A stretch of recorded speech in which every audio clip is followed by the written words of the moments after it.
we have Mark chapter 8, and some weird things are going on in Mark chapter 8. We saw, my Bible, in the beginning of the chapter, what do we got going on? Jesus feeds 4,000 people. After that, the Pharisees come and say, can you show me a sign? What's that make you want to do to the Pharisees? Like slap them, right? You fed 4,000 people, great. Show me a sign and I'll believe in you. And Jesus says, you know what? I have no time for you, and he leaves.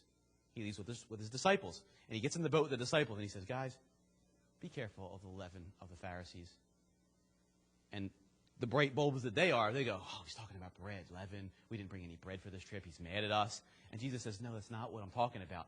Jesus is saying, look, their unbelief that they have, the fact that they can't see me for who I really am, be careful that doesn't creep into your life. Then they land the boat, they get where they're going, and a blind man comes up.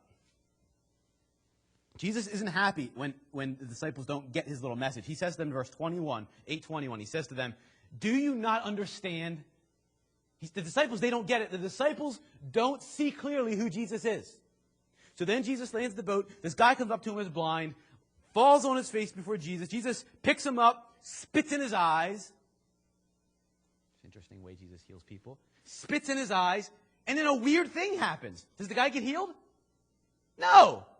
What's the guy say? I see walking trees. Jesus, you messed up.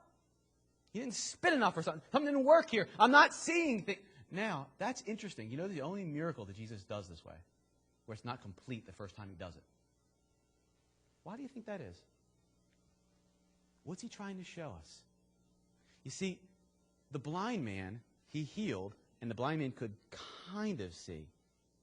And the disciples are watching this. And then Jesus heals the man completely, and then the guy can see completely. The disciples kind of see who Jesus is. And then Jesus touches the guy and heals. Here's what Jesus is doing. Pretend you're the disciples, okay? You're just in the boat with Jesus. Jesus said, idiots, don't you understand what I'm doing? Don't you understand who I am? And you're kind of like, crap, maybe I thought we did. I don't know, I thought we did. And then you go with Jesus, you walk with Jesus to this blind man. And this guy says, I can't see. And Jesus looks at you. He can't see. And he touches his eyes and says, do you see now? And he says, I kind of see now. And then Jesus looks at you again. You kind of see? Sounds like you. He touches him again and says, can you see now? And then he can see. Jesus is teaching the disciples with this. Jesus is saying, look, disciples, you partially see the truth of who I am right now, but you don't see the truth completely. You only see a little bit of who I am. You don't see it completely. We see this. The very next thing that happens, look, verse 27, Jesus is walking with the disciples again, and Jesus says, who do people say that I am? Same topic. Who am I? And the disciples go, well, some people say you're John the Baptist, some people say you're a prophet. And he says, well, who do you say that I am? And Peter says, well, you're the Christ. Oh, Peter's eyes are opening a little bit more to who Jesus is. You see, you guys in this room are a lot like the disciples here in this story. You have partial sight of who Jesus is.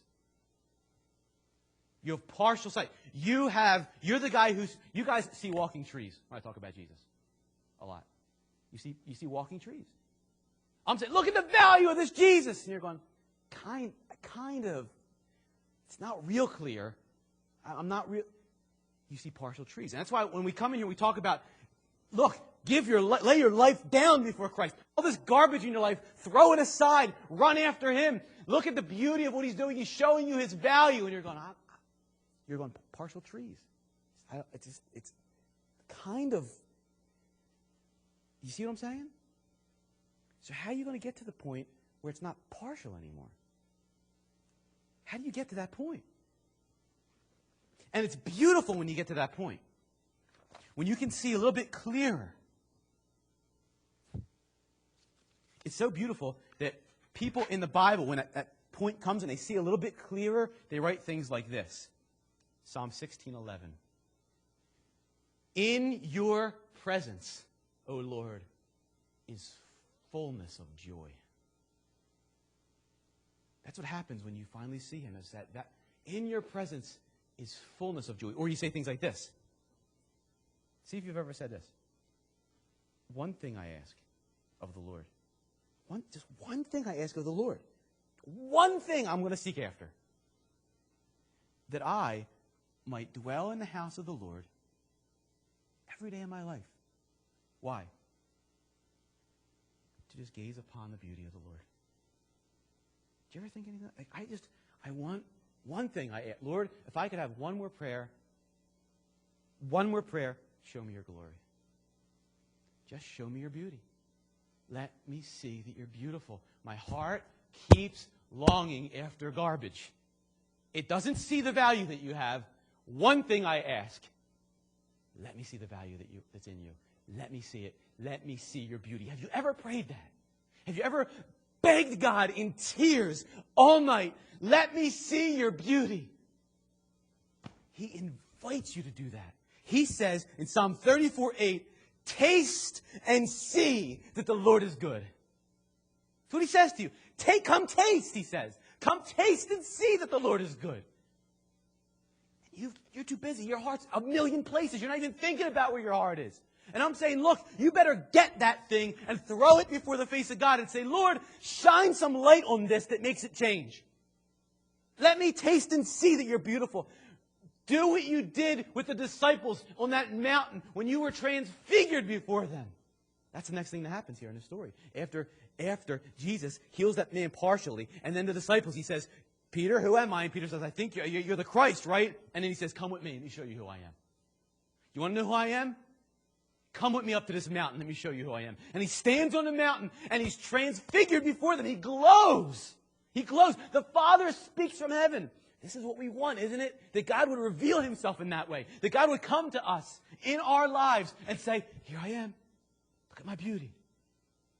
And our heart would be absolutely, dramatically changed forever. We would go, I taste. Yes, I see you're good. I taste. I see you're good. How do you get there? Has anybody in this room ever wanted to be there?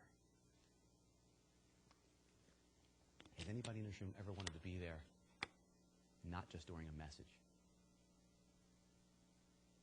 But when you're home, alone, when you're at school, when you're with your family, do you want to be there? Do you pray, Lord, I wish my heart would stop longing for this crap. I wish it saw your value.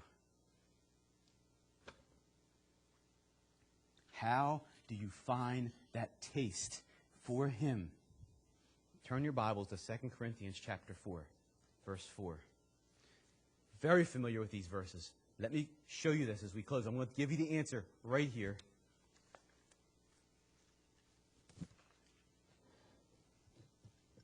Second Corinthians 4, 4 through 6. The most loving thing God can do is display his worth to you so that your heart would be latched to him and you would enjoy him forever and not garbage. It's the most loving thing God can do for you is display his worth to you. That's loving. We don't see it always. And these verses here in 2 Corinthians 4, 4 through 6, kind of like key verses for us at Impact. We talk about them, but think about them in context of all we're talking about tonight. Verse 4, talking about people who aren't going to heaven. Verse 4, in their case, the God of this world has blinded the minds of unbelievers. Just listen to this. To keep them from seeing the light of the gospel of the glory